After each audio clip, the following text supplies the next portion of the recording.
Let me show you what the president is doing when the country is suffering, when people getting laid off, and he's sending National Guard into Democratic and black and brown state.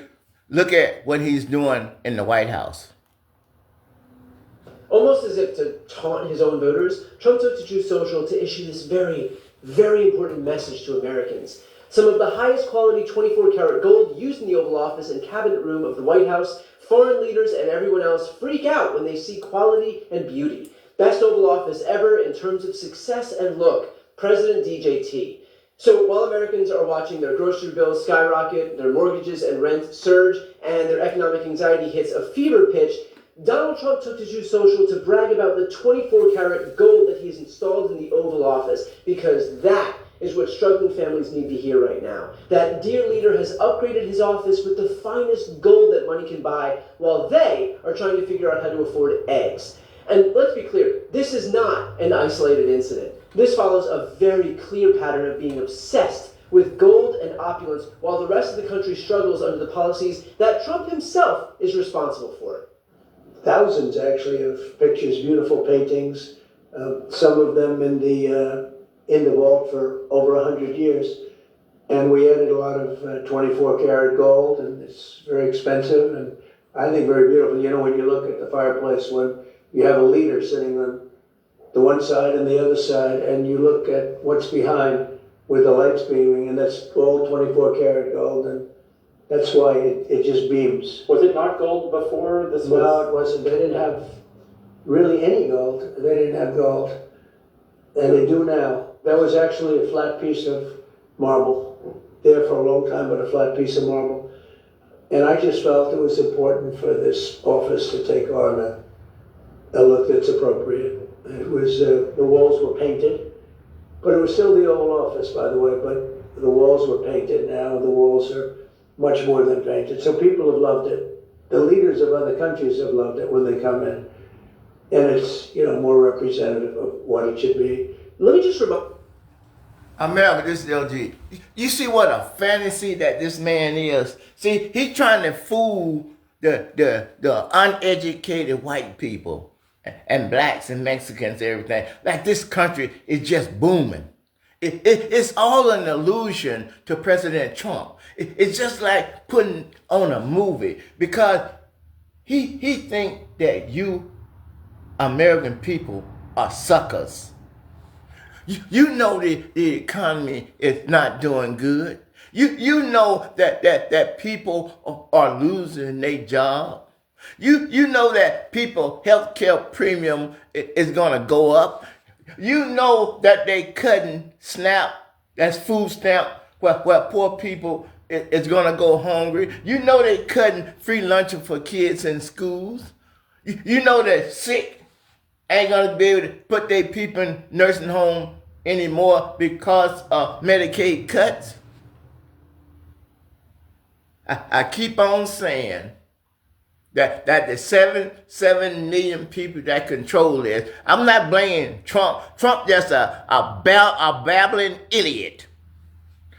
We know that Congress is the one that controls the purse string.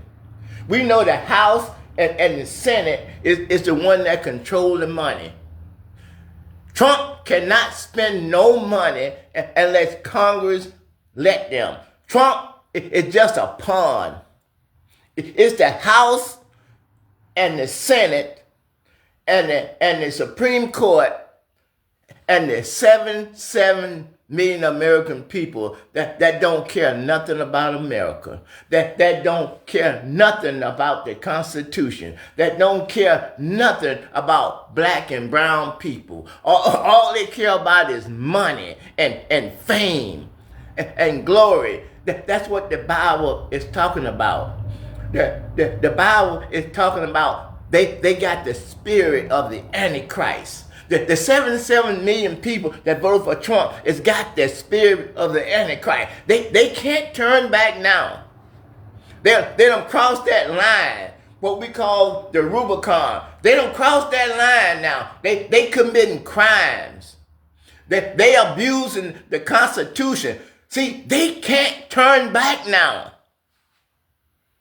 If they do, they go into prison. Because as soon as the Democrat get in authority, we're going to have hearings and we're going to have indictment. And all the people that did these atrocities following after Donald Trump, like the House of Representatives and the United States Senate and the President and the people in the DOJ and Homeland Security and the Attorney General. And 3 years, they're going to answer for all the evil that they've done.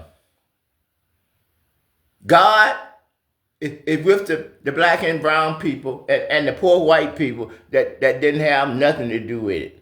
And the rich white folk that didn't have nothing to do with it. We understand that you helping us. We appreciate everything that you're doing. But for the wicked and the abominable, God has built a place for you. He called it hell, where a fire is going to burn. You're going to burn for an eternity. I'm talking about the 7 million people that voted for this evil and that's still supporting this evil. God has a place for you. And the righteous people is going to be able to look across the gulf and they're going to be able to see your torment. But God is saying you can't help them because the gulf is so wide and so deep. It said that no one is going to be able to cross back or forth. So Trump, the Supreme Court, the MAGA in the House and in the Senate and the DOJ and then the FBI and then the Homeland Security, hell is on the way. God will repay them that abuse and misuse his children. God is on the way. Jesus is going to lead us and guide us in the way that he would have us to go. Thank you.